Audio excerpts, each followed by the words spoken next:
You're right. I would have loved to have seen that, though. Hey, Steve, hold on just a second, because I might bring him in through that door.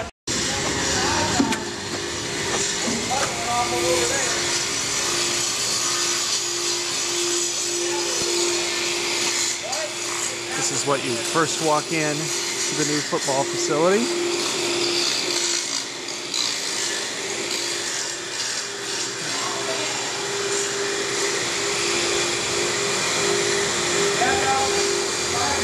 Not quite done, as you can see. Spaces as well, all right?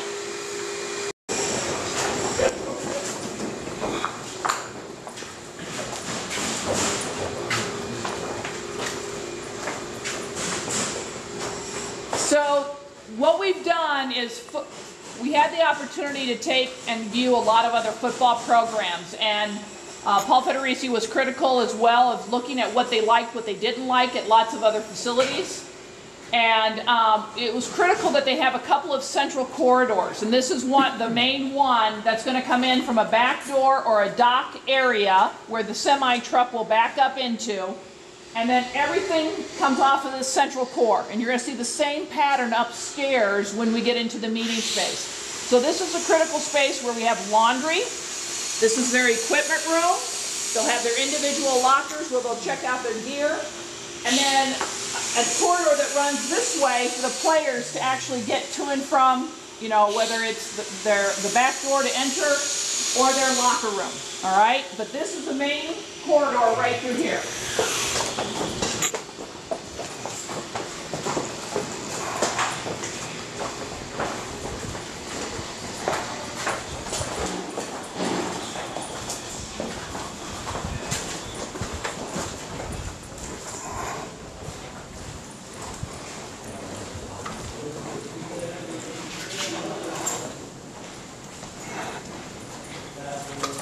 If you haven't figured it out, you're in the locker room.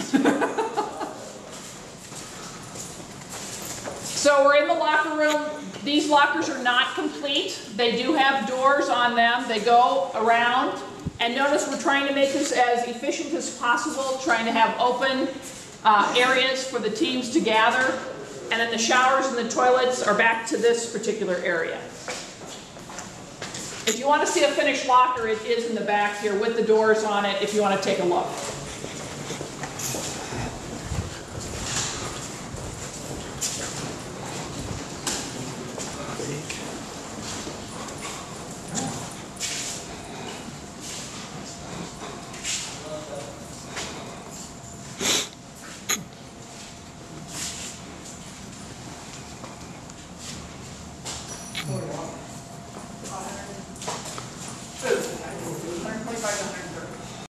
Yeah.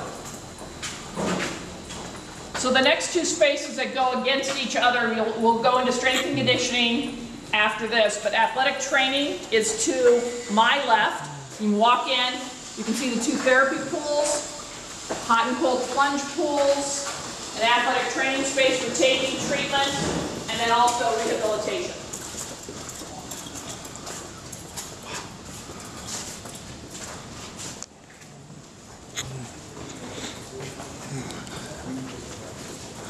So what you have is you have the rehabilitation area, the therapy pool area, taping, treatment.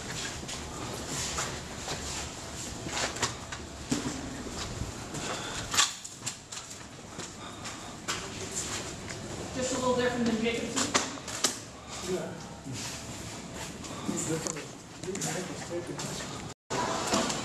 Strength and conditioning ahead.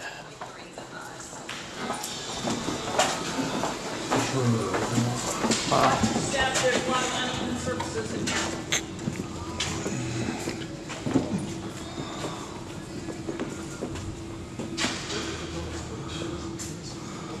This is massive.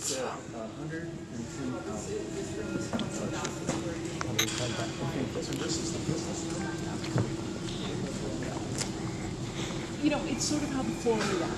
And so again, it was comparative to what everyone else was doing, knowing what our needs were, and to try and do as much work within the room as Chris Doyle wanted to do versus having to spread out for different things. So 8,000. purchasing that we were able to do, which is the same type of equipment that we have over in Jacobson.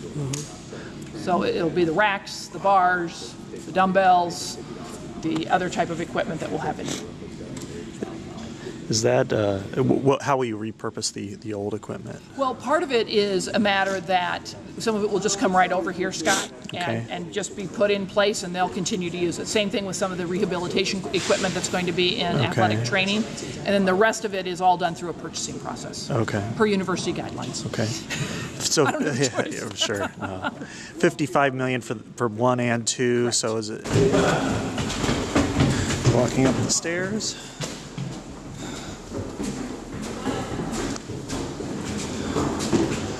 New football auditorium. We're getting lights. Oh, wow.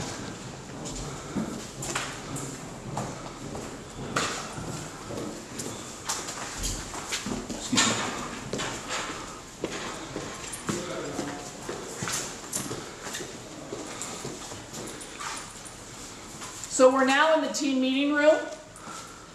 It can divide into offense and defense with a wall that's very similar to what we have used in Carver to separate the two gymnasiums. We like that application, so we've used it here.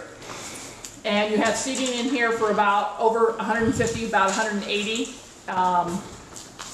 And the reason for that is that you try and get everybody in the same room when you need a team meeting. Slightly different things, the chairs are angled toward the middle instead of just straight rows, and they're very spacious seats. They're 22 inches wide.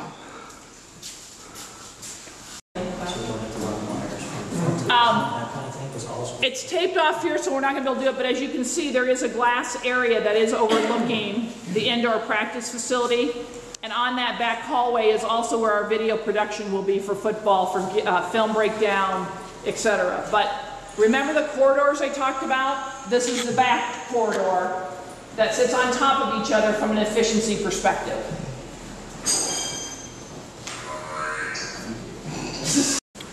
So 75%. There's a good service. Good, we won't. Let's just go in here. This will be a good classroom.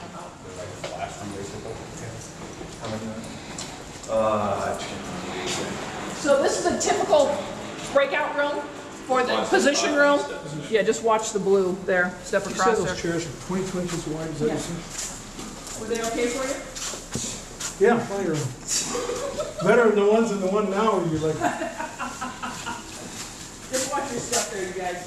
But going in, this is a typical position up because we're trying to get them clean with furniture. So we'll show you a typical one that's going to be open down here. But again, they can go straight down to different locker rooms, to different areas. There's staircases, so it's very efficient on where they get down to their locker room, etc. So we'll come down here.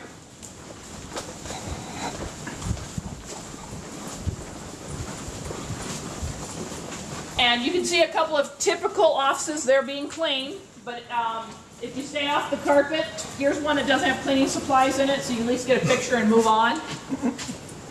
But you can also then see the view of Kinnick from the glass windows. it's Kirk's little swimming in here. I'll show you. Are they, what's the size?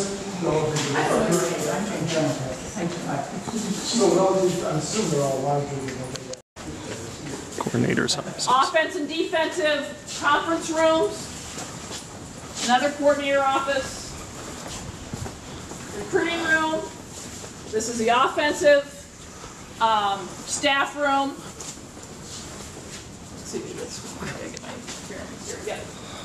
And then Kirk's office doesn't have furniture in it yet. So if you want to go in, we can walk through. Kirk Ferentz's new This is office. Kirk's area.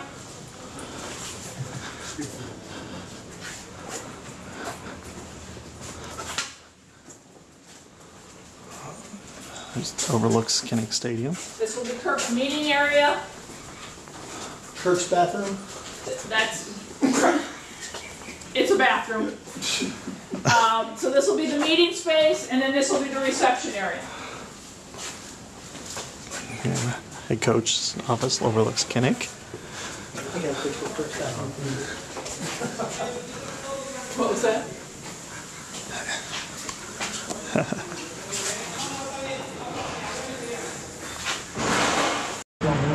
to Kinnick Stadium. We're not talking near the staff, so we anticipate being able to get them in, make sure they're functioning, ready to go without skipping a beat. I guess maybe I'm trying to think here. What about equipment? Like with Kevin Fuller and the rest of the equipment staff, are they making the move over too, or are they Everyone. staying put? Yes, so not every piece, because that equipment room will continue to function because we have our track and field programs, softball and baseball functioning out of there, and some other teams. So they will continue to function, but we've replicated it in this facility for football. What about the sustainability of this? Is it a green area? It is a green building. Silver, Jeff? Silver? Yes. So LEED silver facility.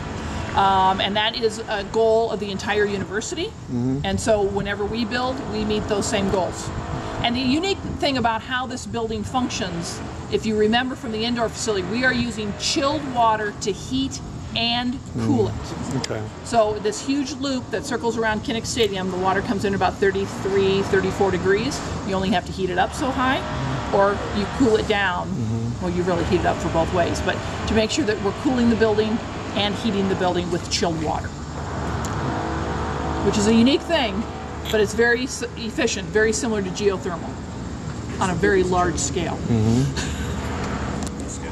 What else?